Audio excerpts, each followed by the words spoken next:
Hello Internet, I'm the Disney Brain, and welcome to the Nick Movie Review. After taking a closer look at a genuinely entertaining flick in Swindle, it was only a matter of time before we dove deeper into the most popular of the recent Nick original movies. Like I mentioned when we reviewed Swindle, Nickelodeon hasn't really been making this type of movie for all that long, so Rags, in a way, is kind of their first, or maybe second, legitimate attempt at creating something akin to a Let It Shine or Lemonade Mouth, the list goes on. But was their attempt successful? Well, let's discuss. Spoiler warning now, you all know the drill. With all that said, let's dive into Rags.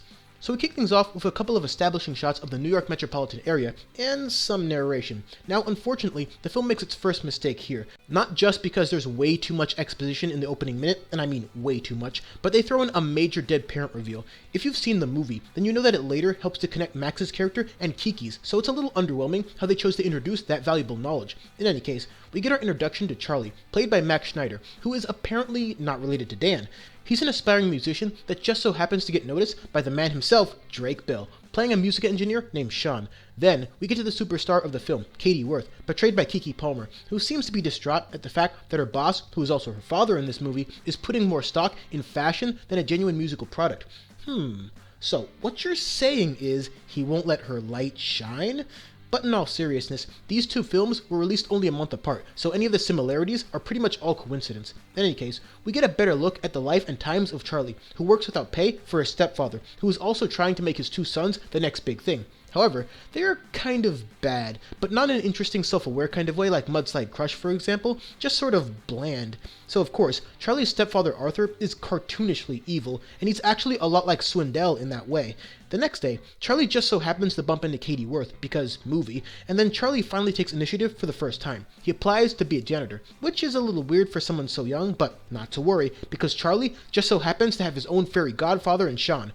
You might say he got saved by the bell.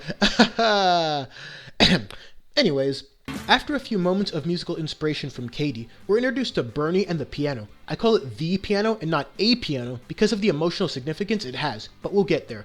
Now, here's a systemic and considerably annoying problem the film has. The choreography is pretty good, but this entire movie isn't framed as a musical in the same way that High School Musical is. It's framed more as a movie based around music, and there's a world of difference there. That makes it so that the choreography feels very out of place in a lot of areas, as if the only way any of it makes sense is if they had learned it beforehand and then you remember this is a movie, and that's immersion shattering. So Charlie is doing the janitor thing, and oh yeah, Avon Jogia is in this movie, but his acting is pretty forgettable here since he's just phoning in his best Russell Brand impression with an accent almost as bad as Greg Sulkin's in Avalon High. So the plot doesn't really go anywhere for the next 10 minutes or so, but I don't say that as criticism. It's a lot of more personal moments where Keke Palmer really takes control as the major acting force in this film. Then, while Charlie continues to do the janitor thing, he decides to fool around and sing his own original music, and guess who just so happens to be listening in while that's happening? As great as it is to see Drake Bell here, his character feels more like one of the screenwriters than a musical engineer, because he's literally able to insert himself into the plot anytime Charlie runs into a potential problem. So he helps him record a demo CD, all while Beavis and Butthead over here get the bad news about their entry into Majesty Records' talent search. That competition doesn't really matter to the plot until the winner of said contest is delayed much later on. This leads to maybe the best song in the movie, Perfect Harmony, mainly because of how the leads sing it so well without the need for any extraneous factors. But the personal moment they share afterwards is kind of fumbled a bit since they treat the death of their mothers as more of a joke than anything else. It really was a missed chance to add some much needed emotional weight to a movie that hasn't had much to this point. And then, unfortunately, we get to one of the strangest scenes in the movie. This scene is set up to be all about Katie finding her own voice, something we've seen plenty of times, but still a good enough character arc. But the song that comes from it doesn't feel at all like a true-to-your-heart performance. Keke Palmer's singing voice here sounds more altered and modified than at any other point in the film. Drums and percussions come out of nowhere, and the random dancers who know choreography that they never even learned. Another great opportunity that this movie couldn't figure out how to correctly present. In any case, Charlie gets an invite to a party from Katie, but of course it gets stolen by his stepfather, and since this movie really wants to stress that whole Cinderella story thing, they make it so that there's nothing Charlie can do except sneak in with a tacky suit and a black Ninja Turtle mask. And of course, he manages to sneak into a highly secure event with multi-millionaires present by talking his way out of the situation. Movie, come here for a second, come here. That's not how security works. So when we get there, we get He Who Shall Not Be Named and another phony forced-in choreographed dance number. And even if you make the argument here that the guests were made privy to this dance beforehand, Lloyd is part of it and didn't know about this party until the day of. This doesn't make any sense because, again, it's not framed as a musical. This isn't stick to the status quo here. This stuff is actually happening for real, so it has to follow real-life rules. And then we get another heavy dose of convenience when the winners of the talent search don't show up. And it's their plane that comes late, not a taxi or something, so this delay should have been made public knowledge many minutes ago. So that provides the perfect opportunity for Android to get booed off stage and for Rags himself to step up. And they of course have to shoehorn in some stage fright also from nowhere. It's not like he never performed in front of people before. He's not Olivia, but I do like the reasoning behind calling him Rags, which has less to do with Charlie and more to do with how good Drake Bell is here, even though most of his scenes are pretty fortunate for Charlie when you really think about it. So Rags performs well and excites the crowd, leading to Katie wanting to conduct a search to figure out who Rags really is, which only happens because Rags just so happens to drop his CD, because Cinderella story. And even when Charlie tries to tell her, he's hilariously blocked by a pair of earphones, and the only thing keeping him from repeating his statement is, well, nothing, actually, except this movie needing a dramatic reveal later on. So a bunch of nobodies come rolling in for a rag search and, of course, Charlie's stepfather inexplicably locks him away because Cinderella story, and Charlie gets to the stage just a hair too late because his stepbrother Andrew got a hold of his songbook and sung it to Katie. Except this entire defeated situation is complete and total BS, because on top of the fact that Andrew and Charlie don't look, act, or sound alike at all Charlie would have to do is say, okay, if you're the real Rags, sing the song I performed at the party. Andrew would know a few words, yes, but not all of them, and then Charlie would school him because he wrote the song. Also, Sean already knows who the real Rags is. In fact, he's the reason there's a Rags at all, so why isn't he here clarifying things? But more than anything, it makes Charlie as a character look less like the grinder he sings about and more like a punk that got played and refused to do anything about it. And if Katie hadn't revealed his identity for him at the celebration, he would have gone who knows where with no money, no home, nothing but his ukulele. This entire plot is literally Charlie happening upon people who end up doing more work for him than he ever does for himself. It makes the resolution feel very unearned because he's never willing to fight for his dreams, even though he sings about basically doing just that. But in any case, the movie resolves basically exactly how you'd expect. And now, the characters. Despite my, well, less than enthusiastic outlook on how this particular story plays out, there are some pretty good performances here. I think the stepfather is pretty much a laughable caricature more than anything, and Andrew, the more assertive of the two brothers, is just too much of a dick. It's just a really terrible way to depict a brother dynamic in a live-action film. Lloyd, however, is kind of a good character in spurts. His dumber moments feel a little bit forced, but he does pretty well here, while most of the other supporting characters don't really do much or create much of an impression at all. Avon Jogia is completely wasted in a throwaway role, and nobody else had enough lines or screen presence to be anything more than a footnote.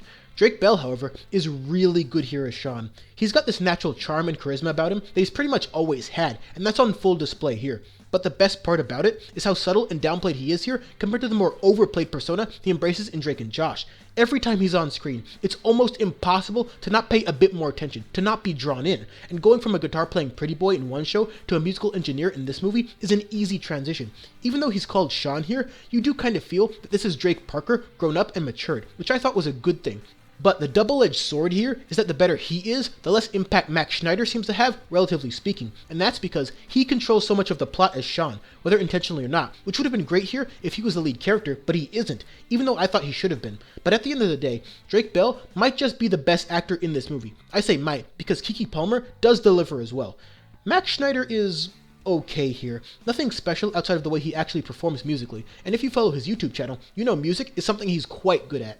And he does deliver kind of a charismatic performance, certainly not on Drake Bell's level, but there are a handful of good moments there.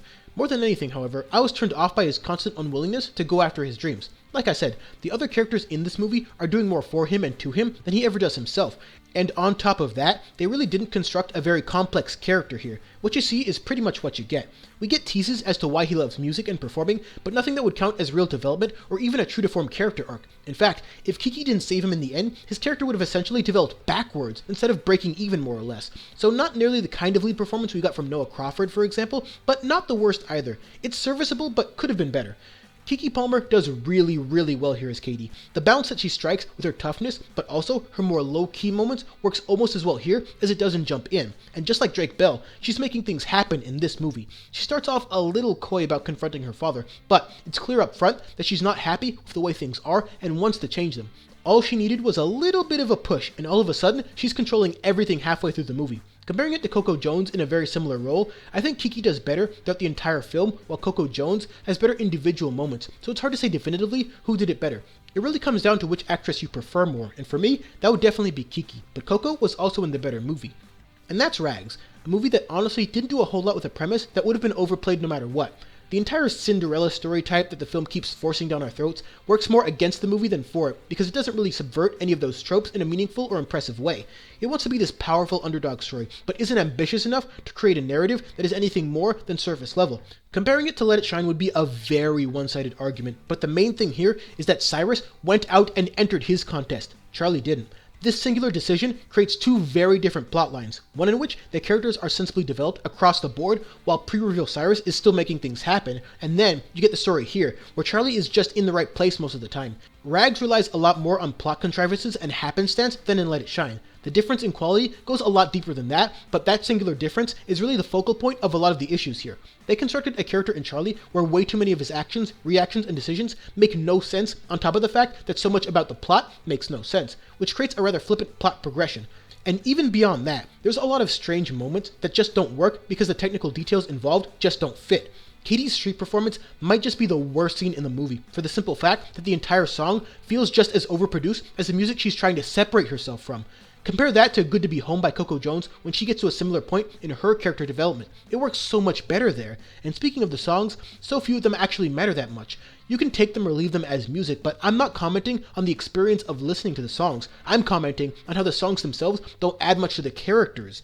These musical numbers simply don't do the best job at getting at the heart of the characters and giving us a better look at their struggles and their personality. Just like Charlie throughout most of the film, the songs are just kind of there. They aren't bad, but they don't function all that well into the story.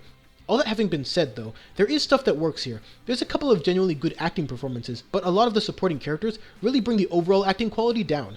I think the best part of the movie, and one of the few truly inspired moments of screenplay, is how Charlie relates to the piano. Early on, he makes a very small payment for the piano, and it's a great moment because you can't really be completely sure why he would do that. Then, later on, it's revealed why he wants to eventually buy that piano, which is one of the few proactive things he ever really does.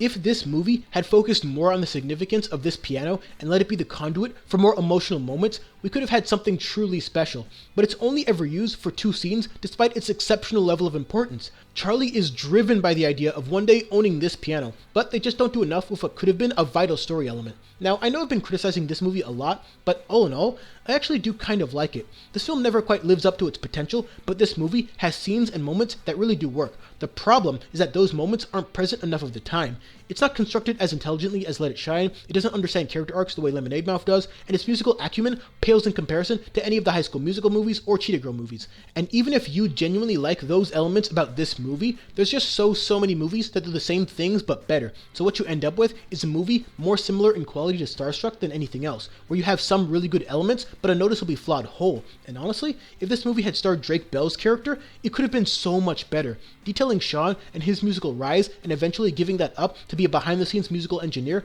would not just be an original story, but a captivating one that the character of Sean could easily carry through Drake Bell's acting. I do like Max Schneider, but I'm convinced that if the film focused on Sean as more than just Charlie's Lord and Savior, we would have had a much better movie. At the end of the day, Rags is a movie that had some good ideas, some good characters, and some good songs, but just couldn't sensibly tie it all together into a coherent or important narrative. Would I recommend it? Well, maybe? I don't think it's as good as Swindle or any of the other movies I reference here, but you might get more out of it than I did. Because, as I always say, the only way to know the quality of any movie is to give it a watch and decide for yourself. Thanks for watching. So maybe life can be like a fairy tale after all. Do you have a dream? Do you believe?